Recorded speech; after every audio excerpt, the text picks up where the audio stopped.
tutaj Monia Music i zapraszam na pogadanki z Monią. Tak, wiem, długo mnie tu nie było, ale wracam w końcu. I postanowiłam, że co jakiś czas zrobię pewien inny format niż typowe pogadanki dla samego gadania o danym temacie. Tak mi ostatnio naszło i mam nadzieję, że Wam się to spodoba. Nie ukrywam, że to też jest pewna motywacja, pewien rodzaj motywacji dla mnie, ponieważ ja zawsze miałam problem z czytaniem. W sensie chciałam czytać, ale nie mogłam się do tego zebrać. I teraz, jak czytam, to sobie zaznaczam moje ulubione fragmenty. I staram się czytać dosyć często. Wiecie, chociażby po parę razy w tygodniu, nawet te, nie wiem, 10 stron, żeby cokolwiek czytać. I uznałam, że co jakiś czas, po prostu jak już przeczytam daną książkę, to będę czytać Wam te moje ulubione fragmenty, które sobie zaznaczyłam, fragmenty, które jakoś mi się spodobały, które mogą coś wnieść i będziemy na ten temat też rozmawiać, w sensie ja będę do Was gadać, ale ja Wam zostawiam przestrzeń w komentarzach, no bo jednak w tych książkach, które ja czytam, wydaje mi się, że jest dużo do powiedzenia, a nawet jak mi się jakaś nie będzie podobała, to najwyżej pewnie zaznaczę najgłupsze momenty i będzie śmianko, ale wydaje mi się, że takich książek nie przeczytam, chyba że coś mi odbije i przeczytam coś dla kontentu, ale raczej nie, raczej nie. Nie no, umówmy się. Ja jestem osobą, która uwielbia książki psychologiczne i kryminalne i chyba nic poza tym, chociaż czasem coś się pewnie zdarzy. Albo jakieś takie po prostu, nie wiem, stricte obyczajowe, thrillery, ale takie dające do myślenia. Wiecie, no na przykład 84 Orwella to nie jest kryminał, to nie jest psychologiczne, ale tam było tyle psychologii, tyle rozkmin, że mi się to mega podobało. No ale dzisiaj chciałabym Wam pokazać książkę, która myślę, że nie musi być Wam znana. Może niektórzy ją znają, niektórzy nie. Dlatego, że to jest książka typowo psychologiczna, jest to książka Ericha Fromma o sztuce miłości. Erich Fromm był fanem psychoanalizy i stworzył swój własny nurt, psychoanalizę humanistyczną. I szczerze mówiąc, ja jestem też mega fanką psychoanalizy. Ja się nie znam aż tak na psychologii, żeby nie było, nie jestem jakimś ekspertem, ale tak, wiecie, co znam ze studiów, bo na moich studiach na pracy socjalnej też były takie podstawy psychologii, które są potrzebne do zawodu i też właśnie tak amatorsko, tak jakoś prywatnie lubię ten nurt, lubię analizować ludzką psychikę. Lubię tak, wiecie, wchodzić w głąb, szukać drugiego, trzeciego, czwartego dna. I dlatego ta książka mi się mega spodobała w ogóle. I po prostu przejdźmy do tematu, zobaczymy, co tutaj mądrego jest. Bo nie ukrywam, że ja też nie pamiętam wszystkiego, co tu jest. Dlatego też sobie to zaznaczam. Gdybym miała Wam całą książkę przeczytać, to mogłoby być ciężko, I guess. Nie no, powiem tak, bardziej koncepcją tego formatu jest to, że może jak przeczytam Wam moje jakieś ulubione fragmenty i o nich pogadamy, to może zachęcę kogoś do przeczytania danej książki. Może kogoś coś zainteresuje. I don't know. W ogóle od tej książki zaczęłam sobie zaznaczać ulubione fragmenty, więc to jest też dla mnie takie, wiecie, przełomowe. Wiem, że tutaj nie od początku są zaznaczone jakieś fragmenty moje ulubione, ale już mam tutaj pierwszy. Jedyna droga do pełnego poznania to akt miłości. Akt ten wykracza poza myśl, wykracza poza słowa. Jest śmiałym pogrążeniem się w przeżycie zespolenia. I w sumie myślę, że to jest dosyć oczywiste, ale w dzisiejszych czasach nie do końca i to może być niezrozumiałe, ale tak naprawdę jest takie powszechne. Nie powiem, że proste. W sensie te słowa. No, czekajcie. Jedyna droga do pełnego poznania to akt miłości. Akt wykracza poza myśl, wykracza poza słowa. Czyli po prostu najważniejsze są czyny w tej miłości. To tak bardzo po ludzku mówiąc. I to jest śmiałe pogrążenie się w przeżycie zespolenia. Czyli, że ten akt miłości polega na tym, że tak naprawdę z drugą osobą stajecie się jedną całością. Ale też, żeby nie było, bo to jest też moje przemyślenie takie, że nie ma czegoś takiego, że człowiek jest połówką. Każdy człowiek jest całością. Tylko znajdując osobę, w której się zakochujemy, potem wchodzimy z nią w jakąś głębszą relację i w ogóle, to wtedy z tych dwóch całości tworzy się jedna wspólna całość. Jakby właśnie jest to zespolenie, jest to takie wchłonięcie w siebie nawzajem. I wydaje mi się, że na tym polega miłość, że właśnie bardzo się zgadzam z tym stwierdzeniem, ale w ogóle no też nie chodzi o to, żeby jakby być zależnym od drugiej osoby, właśnie nie. Chodzi o to, według mnie, żeby po prostu tworzyć całość, żeby w kontekście tej miłości być jednością, a nie dwoma oddzielnymi osobami. To był taki krótki cytat, ale no powiem, że już lecimy grubo. Dobra, tutaj mam spoko cytat. Miłość dziecięca trzyma się zasady. Kocham, ponieważ jestem kochany. Natomiast miłość dojrzała twierdzi. Jestem kochany, ponieważ kocham. Niedojrzała miłość mówi: kocham cię, ponieważ cię potrzebuję. Dojrzała miłość powiada: potrzebuję cię, ponieważ cię kocham. To jest cudowny cytat. Według mnie jeden z lepszych, jakie kiedykolwiek przeczytałam i jeden z prawdziwszych, jakie kiedykolwiek przeczytałam. Właśnie to jest to, co też sama u siebie zauważyłam tak po latach i sama u siebie zauważyłam też, jakby porównałam swoje sytuacje do tego, że ja często traktowałam miłość jako szukanie troski. Mówiłam już o tym pewnie nieraz. Chodzi o to, że bardzo często szukałam troski w kimś i dlatego ja uznawałam, że go kocham, jak on mi tę troskę dawał. Tylko że to był jeden wielki bullshit. No bo prawda jest taka, że to była właśnie niedojrzała miłość. To była ta miłość, która tak naprawdę nie do końca była miłością, ponieważ to jest coś takiego: kocham, ponieważ jestem kochany. Kocham, ponieważ cię potrzebuję. No nie? To było dosłownie to, że ja wyrażam swoje uczucia, dlatego że ja potrzebuję czegoś od drugiej osoby. Właśnie nie.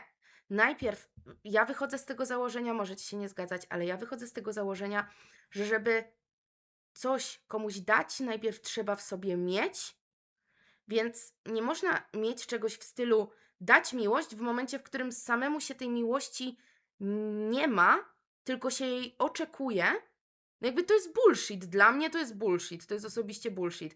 Że trzeba mieć chociaż chęć dania tej miłości. To nie jest tak, że jakby jeżeli jesteś z kimś, kto daje ci coś, czego potrzebujesz, i tylko dlatego z nim jesteś, albo to jest główny powód, dlaczego z nim jesteś, to ta druga osoba nie jest twoim partnerem, partnerką, whatever. To jest ratownik. To jest twój ratownik. A według mnie zdrowa relacja nie powinna polegać na ratowaniu kogoś, zwłaszcza jeżeli to jest jednostronne. Bo wiecie, też warto zrozumieć różnicę pomiędzy pomaganiem a ratowaniem. Bo pomoc nie jest niczym złym, ale ratunek tu już trzeba sobie przemyśleć to. To jest moja opinia. Kolejny fragment. Miłość nie jest zasadniczo stosunkiem do jakiejś określonej osoby. Jest ona postawą, pewną właściwością charakteru, która określa stosunek człowieka do świata w ogóle, a nie do jednego obiektu miłości. Jeżeli dany człowiek kocha tylko jedną osobę, a jest obojętny wobec reszty swoich bliźnich, jego miłość nie jest miłością, lecz symbolicznym przywiązaniem albo egotyzmem. Tutaj jest pokazany kolejny aspekt, z którym ja się niesamowicie mocno zgadzam. Refleksję na ten temat otworzyła mi dopiero ta książka. Jakim cudem możesz kochać swojego partnera, partnerkę, właśnie no tą drugą połówkę? Mówmy neutralnie druga połówka, chociaż wiecie, że człowiek nie jest połową według mnie, ale mówmy neutralnie druga połówka. Jakim cudem możesz kochać swoją drugą połówkę, swoją, nie wiem, rodzinę, swoich przyjaciół, bo jest miłość przyjacielska, of course. Znaczy przynajmniej według mnie, okej? I według tej książki też. Ale już pomijając, jak możesz kochać kogoś prawdziwie w momencie, w którym kochasz tylko daną osobę, ale innych ludzi nie kochasz? I tu nie chodzi o to, żeby teraz wszystkich uwielbiać, wszystkich kochać, być po prostu takim, że, no, że do rany przyłóż i w ogóle. Nie. Tu chodzi o to, że jeżeli masz nienawiść do całego świata, ale uważasz, że kochasz jedną osobę, to jest kolejny bullshit. Trzeba umieć pokochać świat, chociaż trochę, po to, żeby wiedzieć, czym jest miłość w stosunku do drugiej osoby, niezależnie kim ta osoba dla ciebie jest. dosłownie, jeżeli nienawidzisz wszystkich ludzi, a uważasz, że kochasz swoją drugą połówkę, jakim cudem możesz ją kochać, skoro do innych pałasz nienawiścią? W sensie, jakim cudem możesz wiedzieć, czym jest miłość, skoro do nikogo innego tej miłości nie wyrażasz? To może być przywiązanie właśnie, tak jak w tym cytacie. Przywiązanie, swego rodzaju egoizm. Takie przyzwyczajenie. Ale to nie jest miłość prawdziwa sama w sobie. I tak jak mówię, możecie się z tym nie zgadzać, ale ja się bardzo zgadzam z tą książką. Kolejny cytat, który się łączy z tamtym. Jeżeli mogę powiedzieć do kogoś, kocham cię, muszę także umieć temu komuś powiedzieć, kocham w tobie wszystkich, przez ciebie kocham świat, kocham też w tobie samego siebie. I wydaje mi się, że to bardzo mocno zwieńcza ten mój wywód na temat poprzedniego cytatu, także lecimy dalej. Ojejku, tutaj mam cytat, to jest odnośnie miłości matczynej. Słuchajcie, to jest jeden z najmocniejszych rzeczy, jakie kiedykolwiek przeczytałam, tak dla samej siebie, że to mi tak otworzyło mózg. Naprawdę, to mi tak po prostu rozjaśniło klepki. Jakby ja uwielbiam te książki psychologiczne, bo to jest niby tak, że coś wiesz, ale nie do końca umiesz to nazwać, nawet na terapii nie do końca umiesz to nazwać i nagle czytasz książkę jakiegoś myśliciela, psychologa, filozofa, whatever i czytasz jedno zdanie i nagle ci się otwiera 1000 klapek w mózgu. To jest piękne. To jest piękne, autentycznie. I tutaj, żeby was wprowadzić, to przeczytam wam więcej niż mam zaznaczone, bo to trzeba zrozumieć z całym kontekstem. Afirmacja życia dziecka ma 2 aspekty. Pierwszy z nich to odpowiedzialność i troska o dziecko, absolutnie niezbędne do zachowania go przy życiu i zapewnienia mu rozwoju. Drugi dotyczy spraw sięgających dalej aniżeli samo przetrwanie. Jest nim nastawienie, które wpaja dziecku miłość życia, które daje mu przeświadczenie, że dobrze jest żyć, dobrze jest być małym chłopcem czy dziewczynką, dobrze jest być na świecie. Oba te aspekty miłości matczynej bardzo zwięźle wyraża biblijna historia o stworzeniu świata. I zanim zacznę czytać dalej ten fragment, to oczywiście disclaimer, ja nie jestem stricte wierząca, ja kiedyś byłam bardzo zagorzałą katoliczką, więc samą koncepcję znam. Teraz nie czuję się wierząca, po prostu nie chodzę do kościoła, wiecie, nie jestem związana gdzieś tam mentalnie z tą wiarą, nie jestem związana mentalnie z żadną wiarą, ale jeżeli weźmiemy to niezależnie od waszej wiary, czy jesteście katolikami, czy nie, właśnie czytajcie to, słuchajcie tego, bo ja to czytałam, ale wy tego słuchajcie z otwartą głową. Taką po prostu jakby, no otwartą, nie? Że wszystko można interpretować na swój sposób i tutaj Erich Fromm też zinterpretował tą historię stworzenia świata poprzez psychologię i to mi się mega spodobało. Bóg stwarza świat i człowieka. Wyraża to afirmację istnienia. Ale na tym nie dosyć. Każdego dnia tworzenia przyrody, zakończonego stworzeniem człowieka, Bóg mówi: to jest dobre. Podobnie miłość matczyna na tym drugim etapie każe dziecku czuć, że dobrze jest się urodzić. Przekonanie to wpaja dziecku nie tylko samo pragnienie utrzymania się przy życiu, ale i miłość do życia. Tę samą ideę wyraża chyba także inny symbol biblijny. Ziemia obiecana. Ziemia jest zawsze symbolem matki. Opisana jest tam jako mlekiem i miodem płynąca. Mleko jest symbolem pierwszego aspektu miłości, tego, którego treścią jest troska i afirmacja. Miód symbolizuje słodycz życia, jego ukochanie i szczęście z powodu tego, że się żyje. Większość matek potrafi ofiarowywać wyłącznie mleko. Bardzo niewiele potrafi dawać również miód. Aby móc dawać miód, matka musi być nie tylko dobrą matką, ale i szczęśliwym człowiekiem, a to nieczęsto się zdarza. Tutaj powinnam dać taką chwilę ciszy na refleksję. Wielu z Was było skrzywdzonych w danych momentach mniej, bardziej przez swoich rodziców. I ja nie mówię tutaj już o skrajnych przypadkach typu przemoc, bo to w ogóle nawet nie szukam usprawiedliwienia, dlatego, bo nie.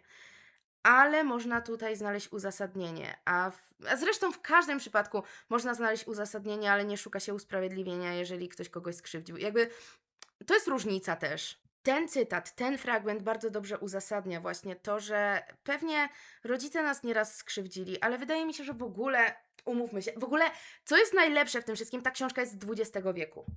Ta książka jest z XX wieku i po prostu to jest niesamowite, że Fromm widział to samo, o czym teraz mówi się dopiero, nie wiem, od XXI wieku dopiero mówi się o tym mocniej, bardziej, częściej i jeszcze on to opisał w tak pięknych słowach i dla mnie to jest niesamowite.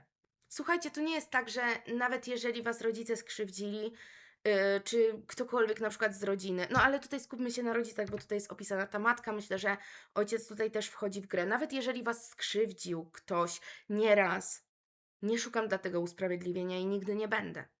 Ale właśnie to jest to, że bardzo często rodzice krzywdzą nie dlatego, że chcą skrzywdzić, tylko dlatego, że nie wiedzą, jak dać ten miód.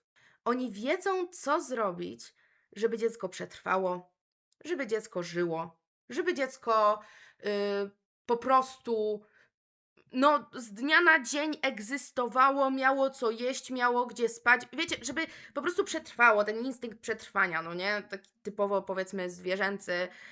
Znaczy, nie jesteśmy zwierzętami, no ale patrząc na to pod kątem królestw, wiecie, w przyrodzie, no to jesteśmy ssakami, więc no jest w nas też ten instynkt przetrwania, ale nie chcę tutaj zrównywać ludzi do zwierząt. Po prostu chodzi o to, że no rodzice wiedzą, co zrobić, żeby temu dziecku dać dach nad głową, jedzenie, bla, bla, bla, żeby po prostu przeżyły.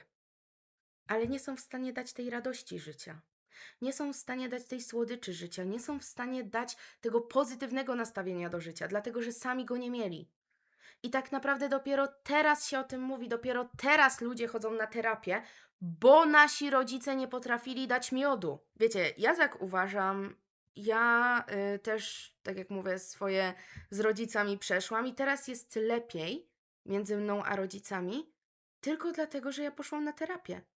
Tylko dlatego, że ja też się zmieniłam i ja otworzyłam swoją głowę. I to nie znaczy, że ich usprawiedliwiam, bo niektórych rzeczy nie da się zapomnieć, ale da się wybaczyć. Jeżeli jest w stanie człowiek to sobie uzasadnić, to da się wybaczyć. I ja wybaczyłam wiele. Ja wybaczyłam w sumie wszystko. No. I dzięki temu teraz relacje z moimi rodzicami są lepsze, bo kiedyś były o wiele, wiele gorsze. Ale to jest każdego wybór, co zrobi ze swoją przeszłością, teraźniejszością, przyszłością. Więc ja nie zamierzam was tutaj, wiecie, jakoś tam mówić, co wy macie robić w swoim życiu. Nie. Ja wam mówię po prostu swoje opinie. Jakby cały czas disclaimery, to są moje opinie, możecie się ze mną nie zgadzać, możecie mówić, że jestem idiotką i wariatką. Nie uwierzę. Po prostu wiem, że mam swoje poglądy. O, tutaj mam ciekawy cytat. Człowiek chce się czuć twórcą, kimś, kto wykracza poza bierną rolę tego, kto został stworzony. Trochę tutaj się to odnosi właśnie do tej egzystencji. Po co egzystować? Trzeba żyć. Tak w prostych żołnierskich słowach ja bym powiedziała, to jest takie: trzeba żyć, a nie egzystować. Trzeba żyć, a nie wegetować. To jest różnica. To jest różnica, to jest ogromna różnica. I mówię to też na swoim przykładzie, jak wiecie, ja często się odwołuję do siebie, jak ja coś zauważam też w sobie, bo mi tak łatwiej to wyjaśnić. No, ja też miałam taki czas w życiu, od jakiegoś 14 do 16 roku życia, że byłam w głębokich stanach depresyjnych, nie miałam żadnej pomocy, ze względu, znaczy jeżeli chodzi o psychologów, czy coś, czy terapeutów, czy psychiatrę, nie miałam nic. No nie, ani leków, ani terapii, nic. I to była wegetacja. Tego się nie da opisać tak naprawdę słowami. To było po prostu przeżywanie z dnia na dzień, to było po prostu walczenie, żeby sobie nic nie zrobić danego dnia, żeby po prostu nie mieć myśli, że w sumie jesteś beznadziejna i nie potrzeba cię na tym świecie. I to trwało około 2 lata, dopóki nie poszłam na terapię. No, więc każdemu będę mówić, że życie to dar i życie może być piękne, ale warto je przeżyć, a nie tylko egzystować. O, i tutaj mam bardzo ciekawy fragment. Kwintesencją miłości matczynej jest troska o rozwój dziecka, co oznacza, że chce ona, aby dziecko oddzieliło się od niej. I to jest właśnie też ciekawe, znaczy ja się z tym totalnie zgadzam, żeby nie było. Po prostu bardzo wiele matek jest takich trochę nadopiekuńczych, że właśnie one chciałyby to dziecko zawsze mieć dla siebie, one chciałyby, żeby Albo jeszcze w drugą stronę. W drugą stronę spójrzmy.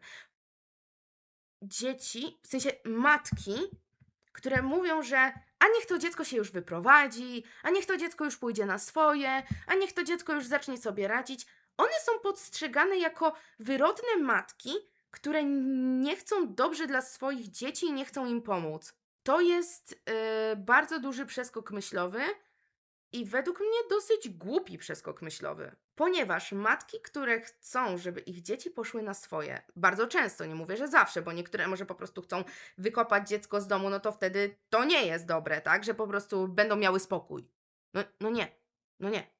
Ale jeżeli jest matka, która chce, żeby dziecko poszło na swoje, po to, żeby to dziecko się usamodzielniło i nie odmawia mu pomocy, nie odmawia mu tego, że nagle nie będą mieć ze sobą kontaktu, że jakby, żeby po prostu to dziecko zaczęło żyć własnym życiem i uczyło się życia dorosłego, to czemu jest odbierana jako zła matka? Znowu Wam powiem na swoim przykładzie, chociaż to nie do końca jest to samo, ale opowiem Wam to, bo uważam, że w jakimś stopniu się to łączy, że na przykład moja mama, ona wiedziała, że ja muszę być samodzielna. Nie to, że chciała mnie usamodzielnić. Ja musiałam być samodzielna, bo byłam tylko ja i ona.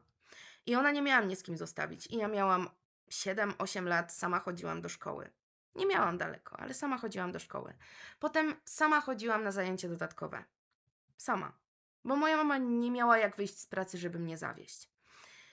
I ja dopiero po latach tak naprawdę dowiedziałam się, że ona się tak śmiertelnie bała, że ona dzwoniła do woźnych w szkole muzycznej, czy ja dotarłam. Czaicie, to nie jest sytuacja, idź, poradzisz sobie, mam cię gdzieś. Nie! To jest sytuacja, że ona nie ma wyjścia. Ona wie, że ja muszę być samodzielna, ale równocześnie po prostu ściska ją w środku. Że ona się strasznie boi. I wiecie, jak na przykład wyjeżdżałam na studia, to była moja decyzja. Moja mama mnie nie zatrzymywała. Ona wiedziała, że ja chcę się rozwijać, że ja pojadę na studia. Ona chciała, żebym ja pojechała na studia. Ale wy myślicie, że ona się nie martwi o mnie? Jakby dosłownie teraz, jak przyjeżdżam do Tomaszowa, to jak się musimy rozstać, to obie płaczemy. I autentycznie w tym momencie mam łzy w oczach. Jakby, przestań, Monia, przestań. Jakby nie chcę tu ryczeć przed kamerą. Po prostu tak, tak to jest, a ja mam już 22 lata. Ja jestem samodzielna. Właśnie między innymi dzięki temu, że uczyłam się tej samodzielności od dzieciaka i nie mówię, żeby każda matka tak robiła, bo ja wiem, że moja mama nie miała wyjścia, ale też dbała o to, żebym ja gdzieś tam była bezpieczna, nie?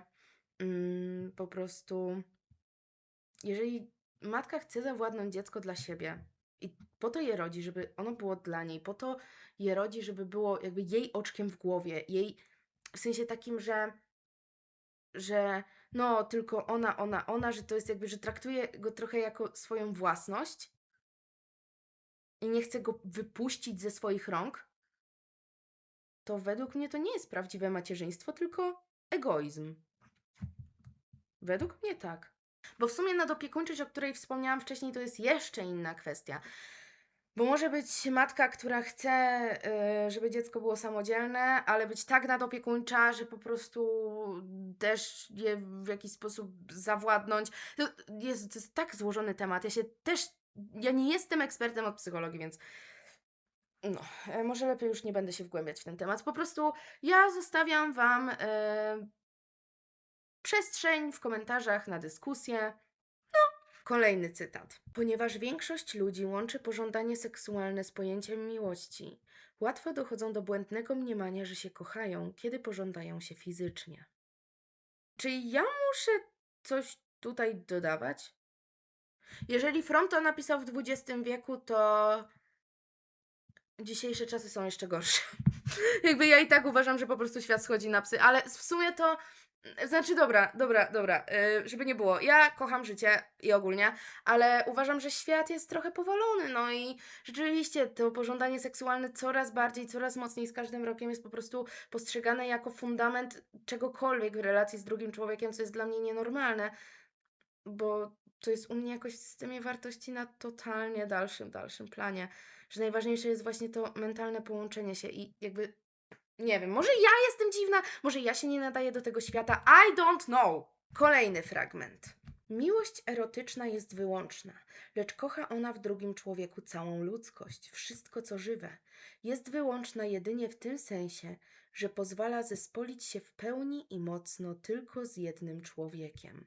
To jest nawiązanie do tego, że do tego, jak Fromm pisał, że kocham w tobie cały świat. Nie powiedziałam tego słowo w słowo, ale on to mówił, no nie czytałam też coś w ten deseń. Tak czy siak. Miłość erotyczna i to jest właśnie to, bo ja rozmawiałam nawet ze swoją współlokatorką i ona zaczęła mówić tam swoją opinię i ja mówię, no kurde, w sumie masz rację, ale zgadzam się z tym i zaczęłyśmy dochodzić do tego, jaka jest różnica pomiędzy naszymi poglądami na ten temat i ona zaczęła, i jakby zwróciłyśmy uwagę na to, że tutaj jest napisane miłość erotyczna. Nie nie pociąg erotyczny, nie pożądanie erotyczne, tylko miłość erotyczna.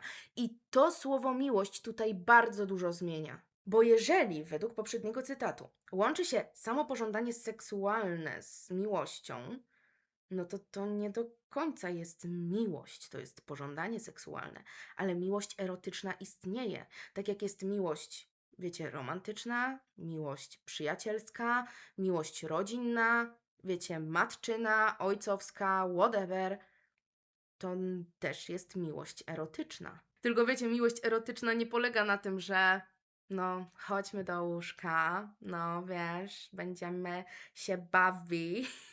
Jezu. W sensie, wiecie, ja chcę tutaj być w miarę stosowna, wszyscy wiedzą o co chodzi, tak jak nie oglądają młodsi widzowie, to po co mam im tłumaczyć bez sensu? No, tak czy siak. To jest pożądanie. Miłość erotyczna polega na tym, że po prostu jak z kimś śpisz, no nie, wiadomo, to jest wyłączna, ja to przeczytam. Jest wyłączna jedynie w tym sensie, że pozwala zespolić się w pełni i mocno tylko z jednym człowiekiem. To jest tylko jedyne wyłączne, ale jest wyłączna, lecz kocha ona w drugim człowieku całą ludzkość, wszystko co żywe. Czyli to jest nawiązanie do tego, że jeżeli kochasz cały świat, czy tam no nawet nie cały świat, w sensie, że po prostu pojedynczych osób możesz nie lubić, ale że umiesz wyrazić miłość do świata i tą miłość do świata widzisz w swojej drugiej połówce i z nią jest stosunek i poprzez ten stosunek czujesz, że się zespalasz z drugim człowiekiem, bo na tym polega stosunek i dzięki temu to nie jest oparte tylko na pożądaniu wobec tej osoby, ale na całej miłości, którą czujesz do tej osoby, a że czujesz do niej tą miłość, to czujesz też miłość do innych, w sensie, wiadomo, innego rodzaju, ale umiesz ją wyrazić, to wtedy można to nazwać miłością erotyczną. I przynajmniej ja to tak rozumiem. Dobra, ostatni cytat na dziś, bo dzisiaj sobie przerobimy pół książki i w następnym odcinku Wam przerobię drugie pół. Nie dostrzega się w miłości erotycznej bardzo doniosłego czynnika, jakim jest wola. Kochanie kogoś to nie tylko sprawa silnego uczucia, to również decyzja, osąd, obietnica. Wydaje mi się, że ja nie muszę tu nic więcej dodawać. Że to jest po prostu dopełnienie tamtego cytatu i że zostawiam Wam przestrzeń na przemyślenia. Dawajcie znać, co o tym wszystkim sądzicie, tak po prostu. No i co? Mam nadzieję, że ten format też będzie, przynajmniej dla części z Was, ciekawy. A w przyszłym tygodniu sobie zrobimy właśnie przegląd drugiej części, w sensie drugiej połowy tej książki o sztuce miłości i z tego co patrzyłam, tam chyba zaczniemy od cytatu o miłości do samego siebie. Także miło tutaj wrócić i trzymajcie kciuki, żeby to sobie trwało, żebym tutaj tworzyła regularnie, przynajmniej przez te wakacje regularnie, a później to zobaczymy jak to wyjdzie. Ale po prostu trzymajcie kciuki i jeżeli chcecie ze mną zostać albo macie w ogóle jakieś propozycje na temat kolejnych odcinków, to jak najbardziej śmiało podsyłajcie, bo nie ukrywam, trochę mi odeszła wena. Odeszło mi, tam parę pomysłów mam, ale wiecie, te parę pomysłów to nie starczy na nie wiadomo ile, więc szukam inspiracji i w sumie słucham Was. Po prostu zostawiam Wam przestrzeń. Ja będę czytać komentarze, będę słuchać i po prostu dawajcie znać. Trzymajcie się, love ya so much!